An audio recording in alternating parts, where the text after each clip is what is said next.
Hi, I'm thrilled to be here with Karen Moxom, CEO, Director of the Association for NLP. And for those people who don't know about neuro-linguistic programming, what is it? We've got the thing, it's something to do with the mind, something to do with language, and something to do with programming, I guess the habits that we have. Tell us a little bit about what is it in layman's terms? Summarised it in a nutshell. No, I do think it is. It's about NLP, neuro-linguistic programming.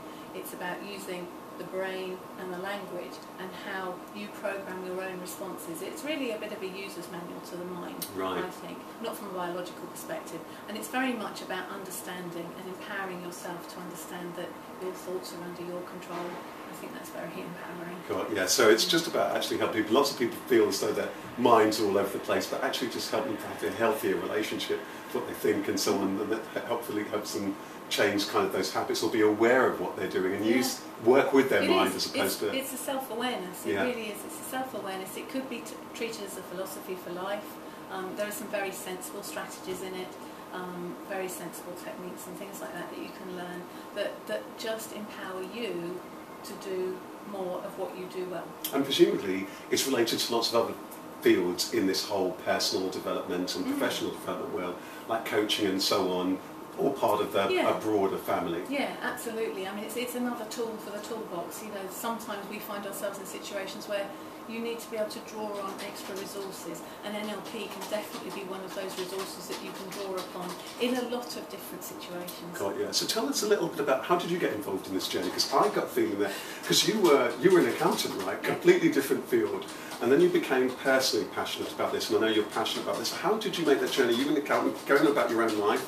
Then I think you went on a course, and then you ended up running an organisation. Tell us a little bit in a nutshell about how all that happened. It really was on my own practitioner course. I was asked to be the demo in one of the topics that we were demonstrating. So, guinea pig, yeah. I'm a good guinea pig.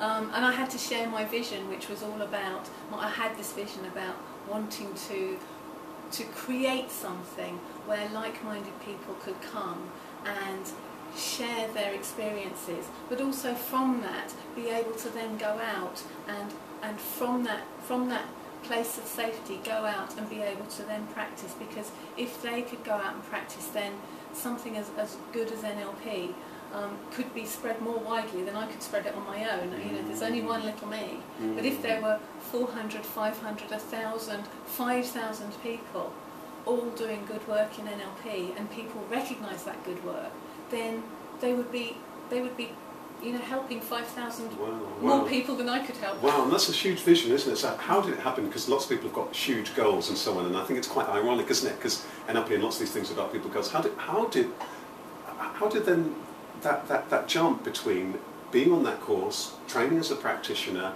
having that vision of what you want to do, and actually doing that? You're running an organisation that's all about helping strengthen the profession presumably and spread the word and help people. How did that happen? How did it come about that then you're running this organisation and doing what you're doing? What happened in that? Well, my trainer was involved with the old association, and they were struggling financially, and so she contacted me 4 or 5 years after my practitioner course to say, was I still pursuing my dream? And I was, but in a very different way, and I hadn't got there yet. And so she said, you know, this opportunity has come up. The association is potentially going to go under, and if it does, the members will all be liable for the debt. So basically... So you decided to take this on? I just thought I'd take it on. Handy that you were an accountant. Didn't look at the figures too closely. And then you decided to... So how has that been? I mean, tell us a little bit about the organisation now. Tell us a little bit about what is it you do, who is it that you're there to help, and what the kind of things you get up to? Because I know you produce this wonderful magazine for professionals, but tell us a little bit about what's the association all about, and what's it that you do? Well, I mean, really, we're a social enterprise, and we're there, I think we have two audiences. We're very much there to serve the public. That, I think, is our... because the public are our potential clients. The public are the potential clients of our members. But they are the ones that need that sort of safety net. You know, in this day and age, especially with the internet and everything like that nowadays, anybody can set up a website about anything, make it look very professional. You know, we hear about these scams all the time, and so what we offer is a safety net to members of the public looking for support and looking for help, NLP may be an option for them.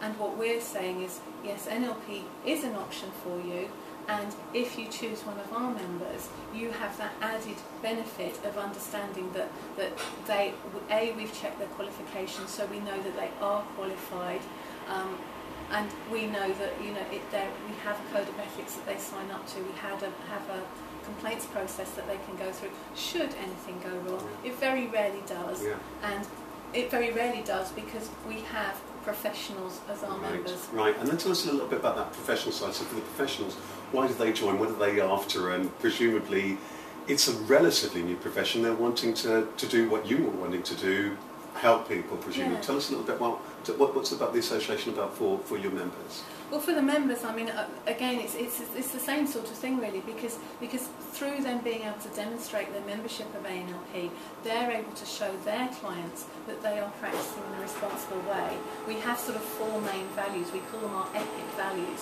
which is about the ethics, the professionalism. They work with integrity, and they're credible. And that's what we can give them. Is we can offer them, basically they're joining with us and saying, look, these are the values that I hold, and this is the association I belong to that has the same values, and therefore I can demonstrate that my ethics and my professionalism by being part of a larger organisation. Fantastic. And there's a couple of things I want to touch on before we close. I mean, one is that what are the kind of things typically that somebody would go for NLP for? It sounds like there's a range of things. Some people, it seems to be one of those ways to help somebody become more confident or more clear, or to be far more effective and so on.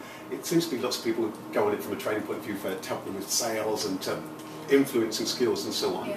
I know that you've got a broader view than that, and tell me a little bit about what kind of things are people drawn to NLP for, and what kind of areas can it typically help people with?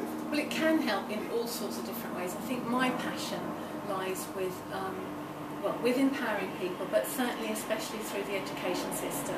I think NLP can empower teachers to get better results from their pupils, and not just better results, better behaviour in the classroom. If they understand how to use the language more effectively with their younger students, the primary school children, then that's going to have an effect on everything in the classroom, which of course is going to have a bigger knock-on effect. And of course by the time they get to secondary school age, they can be using some of these strategies themselves as students. So when they're approaching interviews, potential job interviews, or confidence for exams and that sort of thing, all of those things can be helped by areas of NLP and strategies that they can employ just to give themselves a better chance, really. Got you. That's what it's about. When you were saying something interesting earlier, you were talking about how actually lots of these kind of skills and techniques are often used in many places. For example, we just had recently the Olympics, and lots of visualization techniques and so on. They're all part of this, the toolkit that you're talking about, and those Absolutely. kind of things. All the mental rehearsal, visualization,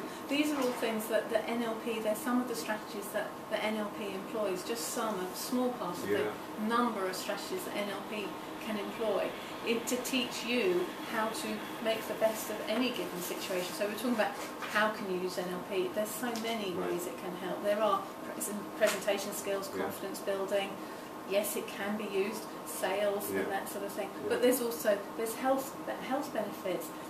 You have to, anywhere really where you have to communicate with people, which actually, where do we not communicate? Yeah, well that's wonderful. And before we close, I mean, you started off by telling us a little bit about the dream. You started off, you were running your own, doing your own thing. You went on a course. You're here running this particular organisation. Tell me a little bit about what's the big dream now? Bearing in mind the first dream has already been achieved. What's the dream now in terms of for the profession and for the public? Because I know there's something you're passionate about, and you've talked a little bit about it already in terms of education. What's the vision from now?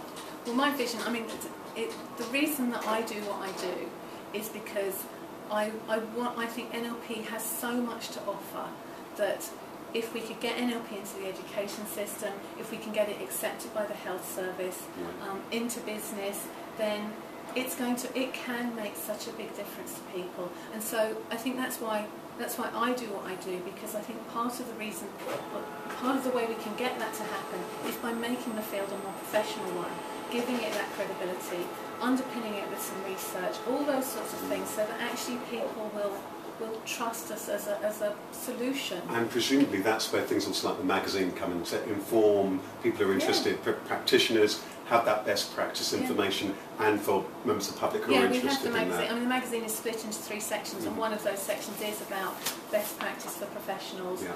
There's a section all about practical applications of NLP, which are wide-ranging, as we say. Yeah. Well, that's absolutely wonderful. Wishing you all the best with that amazing work. And for people who are either a member of the public who's been listening to this and think, actually that's quite interesting, I'd like to find out more, I might even be interested in finding a practitioner, or for a professional who's looking to join the body, can you give us the web address for people who are trying to track down? Yeah, it's www.anlp.org. Wonderful. I'm going to leave you to it. I'm going to turn off the camera. I'm going to thank you. I'm going to leave you to just smile. And thank you so much for your time this afternoon. Thank you. Thank you.